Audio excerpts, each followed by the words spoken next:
Hello friends, my name is RagePanda1 and today we're going to have a little quick guide on our female Travain. Female Travain is a special little flower because of her passive ability. The third attack or skill on the same target will deal additional true damage equal to a percentage of the target's max health, and this is going to give you a ton of damage on bosses. Absolutely huge damage. And one of the ways that I think you can have fun in this game is by trying to pump up your damage on different game modes and not just focusing on PvP all the time and building one team, and you know, that just gets a little old, doesn't it? So that's why I love the female Travain. She gives us a little bit of variety here. She's not that great in PvP. She's fine in PvP, but she's not that great. But in boss fights, she is a goddess. So aside from having her percentage health attack, she also gets to increase her own attack speed. She also increases her own strength by a considerable amount, and because of that, we want to be in this state as much as possible. And you know what that means? That means that we're going to put focused on her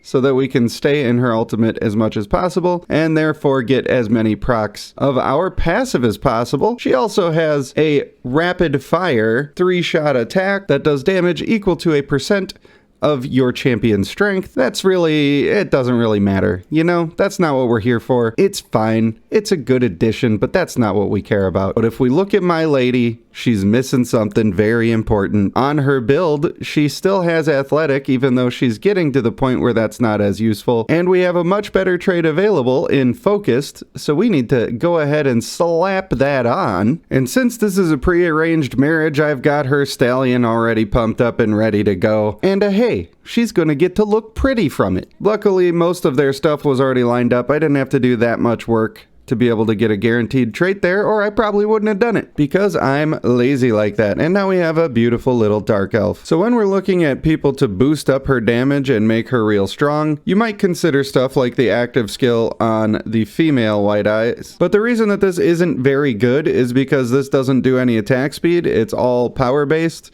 And really, we just want to be hitting as fast as humanly possible, or in our case, as fast as dark elfidly possible. Our male White Eyes, however, has an attack speed increase in his kit, so he is a great addition. Female Lionstone, of course, is another good addition, although she does not increase attack speed by 307.5%, or whatever your level is at. She's still good to have on the team, so we're going to be doing that. It's especially good to have a female Lionstone similar to mine that has your hulking and sanguine traits on there, because even though we're trying to get our attack speed up as high as possible, getting the rest of those damage boosts is good. And for that reason, I also think that male Aeson is good in these teams. A lot of people sleep on this guy, and I think that they're just not paying attention to his passive, where he increases all of your teammates' strength by a considerable amount. I mean, that's a big deal. He also does a crazy amount of damage. I think he's one of the best characters in the game, and a lot of people just don't even use him. I don't know why. He's so good. Even if he didn't do a lot of damage, he still brings all of that extra buffing, and he brings huge shields that are super clutch to winning games. But that's not, we're not here for him. We're here for our female Travain. And finally, in my boss teams, I like to have the male Tidestorm, and the reason is because he does a ton of damage, and his ult does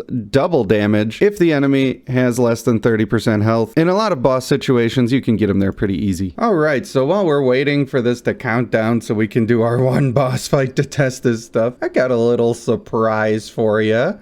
A little something nice, you know, for the homies. It's a redemption code. It's BLD 2023. Redeem. Oh yeah, we got some goods, y'all. Go get them for yourself.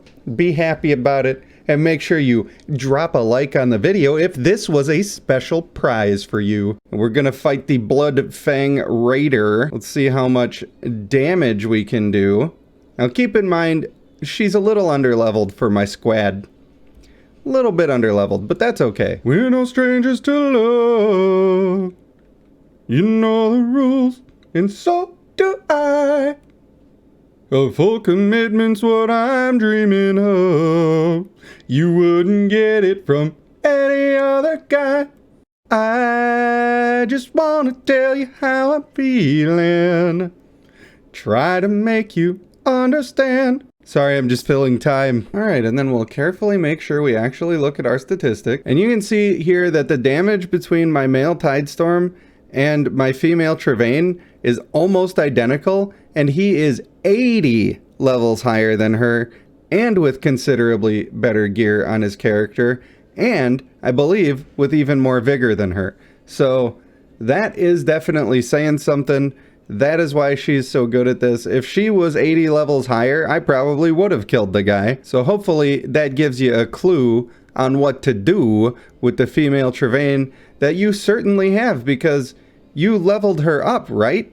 You have the mythic companion, right? Because you need to have the mythic companion. Do it. Just do it. All right, I think that about covers it. If you appreciated me waiting 40 minutes to get through those expeditions so that I could film one random boss fight for no reason, then you know what? Go ahead and smack on top of that subscribe-ish button and do the thing that all the YouTubers say that you should do. For now, I want to thank you for watching. I have been RagePanda1, and I will see you in the next one.